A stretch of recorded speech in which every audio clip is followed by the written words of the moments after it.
A question from Zenny Cortez. Zenny! President Sanders.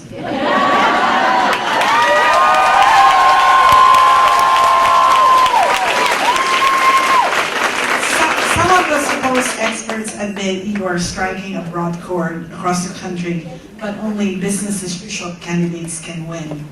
Can you respond to that, please? Well, I think it's not me who is going to respond, it's the people who are going to respond. So let me just tell you a little story. 3.5 months ago, we've only been in this race, while it seems like 18 years, it's only 3.5 months. My wife thinks it's about 30 years, right? Okay. We haven't had a day off in a long time. When I began this race, people said, well, Sanders is quaint, look at his hair. That's interesting. We love your hair, Bernie. There you go, all right. And he doesn't dress particularly well. He's an interesting guy, but obviously not a serious candidate. Imagine standing up for working people and taking on the billionaire class. What a laughable idea that is. Who's going to support that idea?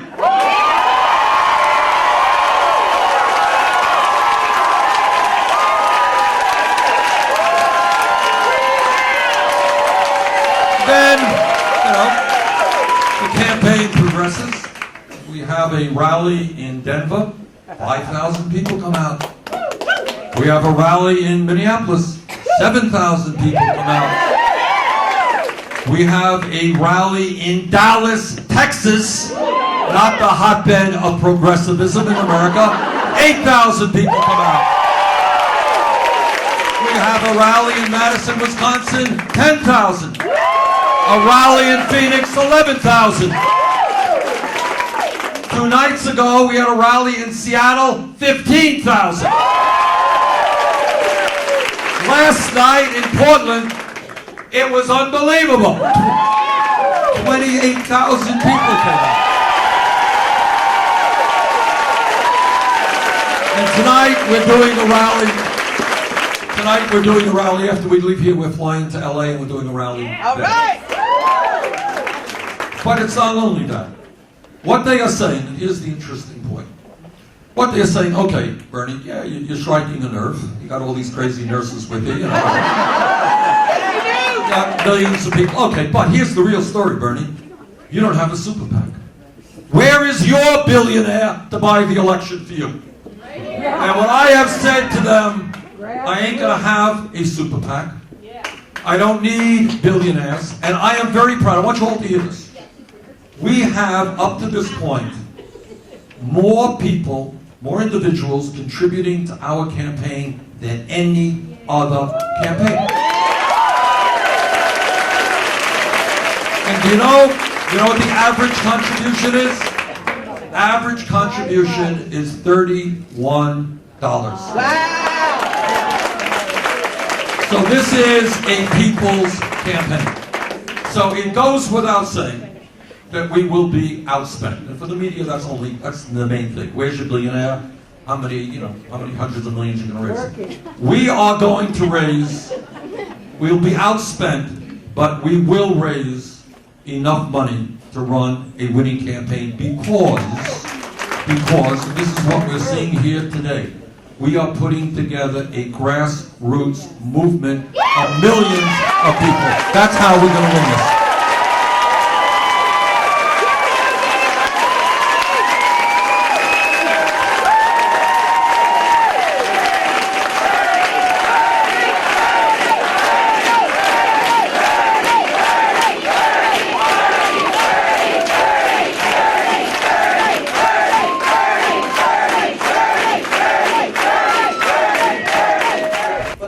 Are my favorite reporters in the whole world, and I mess her name up.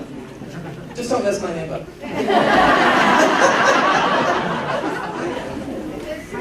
do you think the message is for the campaign of Hillary Clinton that you have? Louder. I'll make you. So her question was, what do you think it says to the Hillary Clinton campaign that you have an endorsement from this union that's primarily women?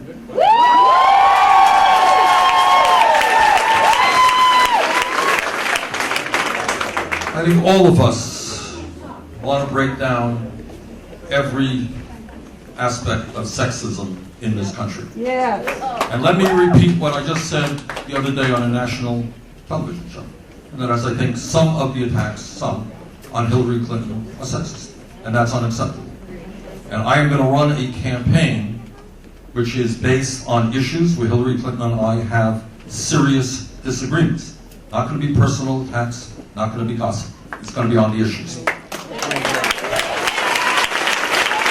And I think what the American people are saying and what women are saying is we are going to vote for the best candidate who is prepared to take on the billionaire class, who is prepared to fight for our kids, fight for the middle class, And fight for the best. fight for a fair tax system, asking the wealthy and powerful to start paying their fair share of taxes, fight for women's rights, fight for gay rights, fight for black rights.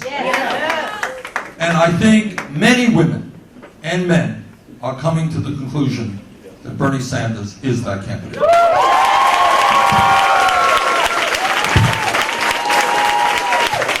You know, Carla, we would love to break the glass ceiling, but more importantly, we'd like to break the stranglehold that Wall Street has on this economy.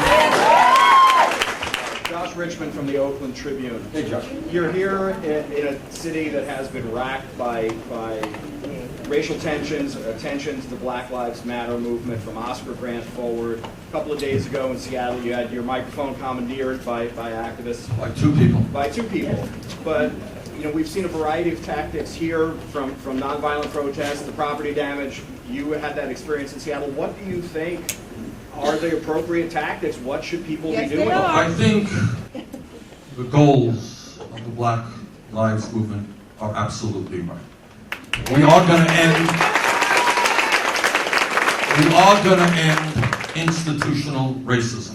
Yeah. And I think that anybody who studies my record and the civil rights movement in Congress, I think will conclude that there is no candidate who will be stronger in two respects.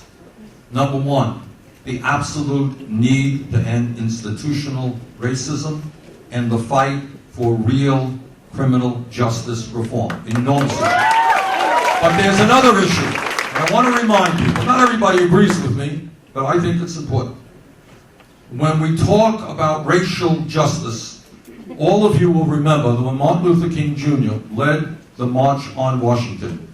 Do you know what that march was called? It was called Jobs and Justice. Jobs and Justice. And I believe that when you have, according to the Economic Policy Institute, 51% of young African American kids who are unemployed, I believe that we need to stand up economically and create jobs for those young people. When you have African American kids unable to afford to go to college, we have got to make sure that a college education is available to all. When 40% of the children of African American kids are living in poverty in a nation that has the highest rate of childhood poverty, some 20%, we have got to address that issue as well. So I see the issue for racial justice in two directions. Number one, to end every vestige of institutional racism in this country and reform criminal justice. But equally important, to make sure that we have an economy where kids today who are born in poverty can in fact make it into the middle class and can get the education and the jobs they need. Tom Baker from Channel 2. My question to you is a practical one, and that is that you have a Congress that is predominantly Republican, and while you have many good ideas in the eyes of many people, the reality of that Congress is pretty fatal. What are you going to do about that Congress? Good. Get rid of them. Let me answer in two ways. That's a very fair question. Let me answer in two ways. First of all, what is exciting me very much in this campaign so far is if you were at the meeting that we had in Portland, what you would have seen and what you would see in many meetings that we have had, and I suspect you'll see it in LA tonight, is thousands and thousands of young people with enormous energy saying, yes, we are going to be part of the political process. Last election, the reason Republicans did so well, one of the reasons, is that 63% of the American people didn't vote, 80% of young people didn't vote. We have got to change that. We have got to revitalize the political system. We have got to get millions of people to jump in, to vote, to be actively participating. And I believe that more than any other campaign out there, this campaign has the excitement, has the momentum, has the energy to do that. And when we do that, it means not only electing me as president, it means winning many Senate elections and many House elections of people who win when voter turnout is low. That's the first point. Second point, maybe more importantly. What I have said over and over again, and I repeat to you today, that no president, no matter how well-intentioned, how decent, can accomplish what has to be accomplished for the working families and the middle class of this country unless there is a political revolution. Okay? And what do I mean by that? What I mean by that is that the Koch brothers and the billionaire class and Wall Street and corporate America are so powerful that no president alone can take them on. The way you push forward a progressive agenda, the agenda we have talked about today, is when millions of people stand up and they say to the Republicans, you got a choice. You are going to vote for a national health care system or you're not going to have your job.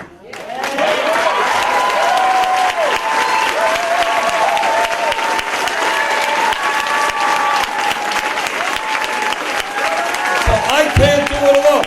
And let me be very clear. So I'm going to give you the good news and the bad news. The good news is I think we're going to do very, very well. I think we're going to surprise the pundits. I think we got a good shot to winning. But I need your help, not just during the campaign. I need your help the day after the campaign.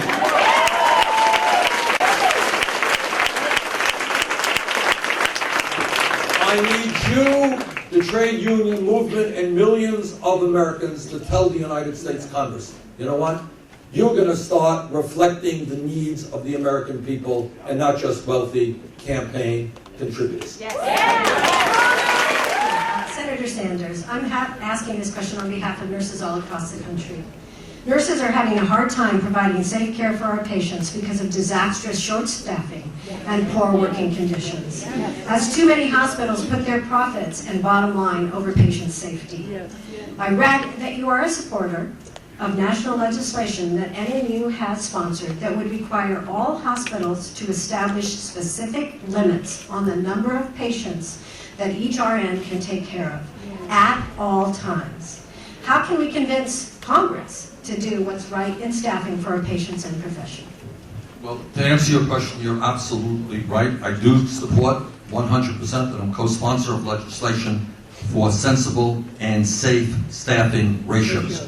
You cannot, we fought for that in Vermont, and congratulations to your efforts that you have that here in California. It has to be done nationally. And I know, and you know, this is not just for you. This is for your ability to provide quality care to your patients. You cannot do it. Nobody can do it if you have too many patients to take care of. So congratulations, I'm on board, and we'll make this happen. Here, Channel 5, locally. Senator, I want you, if you could put on your political analysis hat for a minute, and very articulate on the power of PACs and such. On the other end of the political spectrum in America, there's another guy who pundits talked about his hair. I chuckled at the idea that he was getting in the race, but appears to have struck a chord with a certain segment of America. How do you explain Donald Trump? I'll let his mother explain Donald Trump.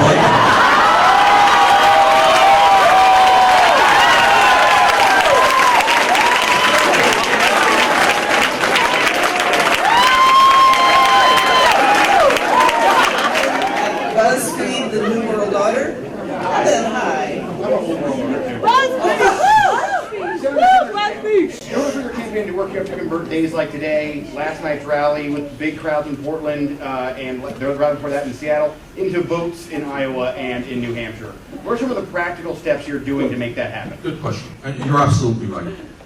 You can have 28,000 people coming out to a rally, and that's great. But you're not going to succeed unless you convert that energy into a grassroots movement and make sure that people are voting. So I will tell you, and it's not just Iowa and New Hampshire, but it is states all over this country. What we are doing now, and I have to again say, we've only been in this race for 3.5 months.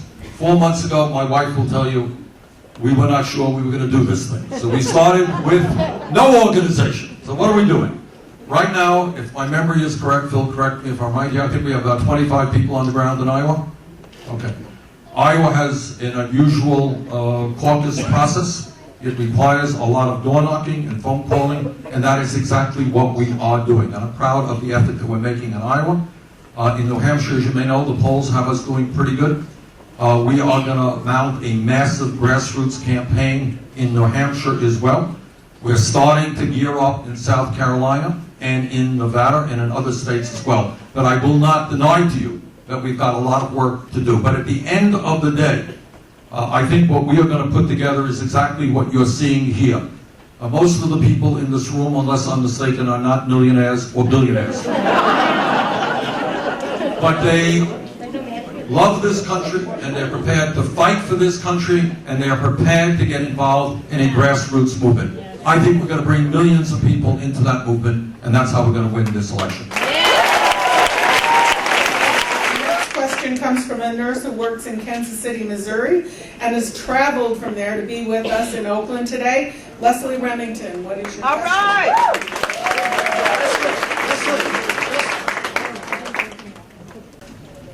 Senator Sanders, in the past few years, we've seen a concentrated effort pushed by the Koch brothers and groups like ALEC to enact so-called right-to-work laws in most states, including in my home state of Missouri. Even though there's lots of facts that show that right-to-work states have lower average wages, greater income disparity, and worse health care outcomes. Many of the Republican candidates have made attacking unions, and in particular restricting the rights of public workers a central part of this campaign. What are you saying about why unions are important to America, especially at a time of increased power of big corporations, and how do we stop these attacks on unions and working people? Great question. One of the first pieces of legislation I offered when I first came to Congress was legislation that would make it easier for workers to join unions. Employee Free Choice Act. There are millions of workers in this country, not everybody, but millions of workers who want to join a union, but are unable to do so because suddenly and mysteriously a worker active in the organizing effort suddenly gets fired because she was late 3 years ago. And we understand that employers take people into propaganda sessions. We understand that employers threaten workers. You want a union? Good. You form a union. We're shutting down here and we're going to China. We understand that it is not uncommon that when workers, in fact, go through all of these hoops and form a union, negotiate a first contract, employers refuse to sit down and honestly negotiate that contract.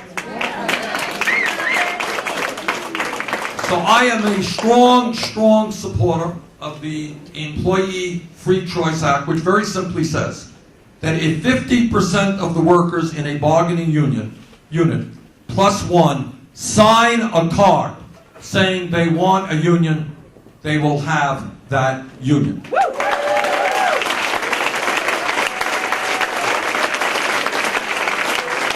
And to further answer your question, I mean, you know what this right-wing attack on unions is about. It's about two things. First, employers do not want to sit down and to collectively negotiate because you stand together, you have power. If you go there alone, you're nothing. When you can threaten to strike, you have leverage. When you go in there alone, you're just one person begging. But when you stand together, you have some clout. But the second reason why the Scott Walkers and others want to destroy unions in America. I will tell you why. I'll tell you why.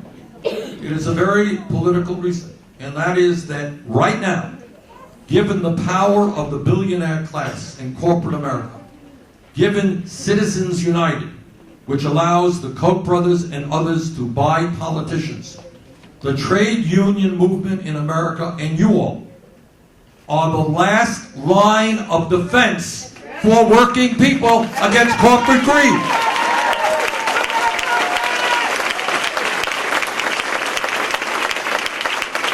You know, the Koch brothers, media doesn't report this.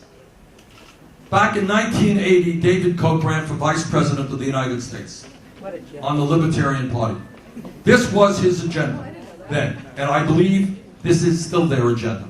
They don't want to cut Social Security. They want to eliminate Social Security. They don't want to cut Medicare or Medicaid. They want to eliminate Medicare, Medicaid, and all public health programs in the United States. They don't want to not raise the minimum wage. I would hope that all of us want to raise the minimum wage to $15 an hour. You know what they want to do? They want to eliminate the concept. So in a high unemployment area, if somebody can hire you for $4 an hour, that is what they want. We talked about the environment and illness caused by environmental pollution. They want to eliminate the Environmental Protection Agency. This is an extreme right-wing family who will now put more money into this campaign than either the Democrats or the Republicans. And they're involved, obviously, in ALEC. They're doing it in Washington. They're doing it in state after state after state. Which gets me back to the point of overturning Citizens United. Gets me back to the point of strengthening the trade union movement. If we do not have a stronger trade union movement, the future of the middle class in this country is very much in doubt. So that's my answer. Maybe it's one. There we go. Senator Sanders, Doug Sovereign from KCBS Radio. I meet a lot of Democrats who are they want more than anything to win this election. Some of them were Hillary Clinton supporters, now they're getting anxious, they're looking at Joe Biden. I meet people who say, oh, I love Bernie, I like Bernie, he's terrific, but can he win? And they think even if he could beat Hillary in the primary, too liberal to win next November, too liberal to beat the Republican. This is what they say to me. What do you say to those people who like what they hear from you, but don't really think you can go the distance and that you're electable nationwide, not just, among the good? I would refer them to a CNN poll of a few weeks ago, which had me defeating every major Republican candidate.